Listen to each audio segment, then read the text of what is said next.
صحیح بخاری کی حدیث نمبر 59 کتاب علم کے بیان۔ ایک بار حضرت محمد صلی اللہ علیہ وآلہ وسلم لوگوں میں بیٹھے ہوئے ان سے باتیں کر رہے تھے۔ اتنے میں ایک دیہاتی آپ کے پاس آیا اور پوچھنے لگا کہ قیامت کب آئے گی؟ حضرت محمد صلی اللہ علیہ وآلہ وسلم اپنی گفتگو میں مصروف رہے۔ بعض لوگ جو مجلس میں تھے کہنے لگے کہ حضرت محمد صلی اللہ علیہ وآلہ وسلم نے دیہاتی کی بات سنی لیکن پسند نہیں کی، اور بعض کہنے لگے کہ نہیں بلکہ آپ نے اس کی بات سنی ہی نہیں۔ جب آپ اپنی بات پوری کر چکے تو میں سمجھتا ہوں کہ آپ صلی اللہ علیہ وآلہ وسلم نے یوں فرمایا، وہ قیامت کے بارے میں پوچھنے والا کہاں گیا؟ اس دیہاتی نے کہا، حضور میں موجود ہوں۔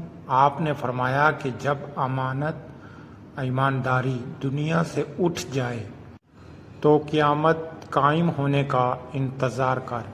اس نے کہا، ایمانداری اٹھنے کا کیا مطلب ہے؟ حضرت محمد صلی اللہ علیہ وآلہ وسلم نے فرمایا کہ جب حکومت کے کاروبار نالائق لوگوں کو سونپ دیے جائیں تو قیامت کا انتظار کر۔ دوبارہ سنیں۔ صحیح بخاری کی حدیث نمبر 59 کتاب علم کے بیان۔ ایک بار حضرت محمد صلی اللہ علیہ وآلہ وسلم لوگوں میں بیٹھے ہوئے ان سے باتیں کر رہے تھے۔ اتنے میں ایک دیہاتی آپ کے پاس آیا اور پوچھنے لگا کہ قیامت کب آئے گی؟ حضرت محمد صلی اللہ علیہ وآلہ وسلم اپنی گفتگو میں مصروف رہے۔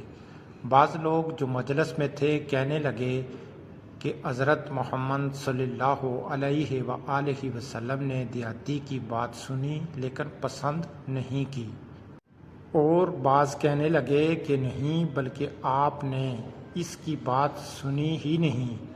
جب آپ اپنی بات پوری کر چکے تو میں سمجھتا ہوں کہ آپ صلی اللہ علیہ وآلہ وسلم نے یوں فرمایا، وہ قیامت کے بارے میں پوچھنے والا کہاں گیا؟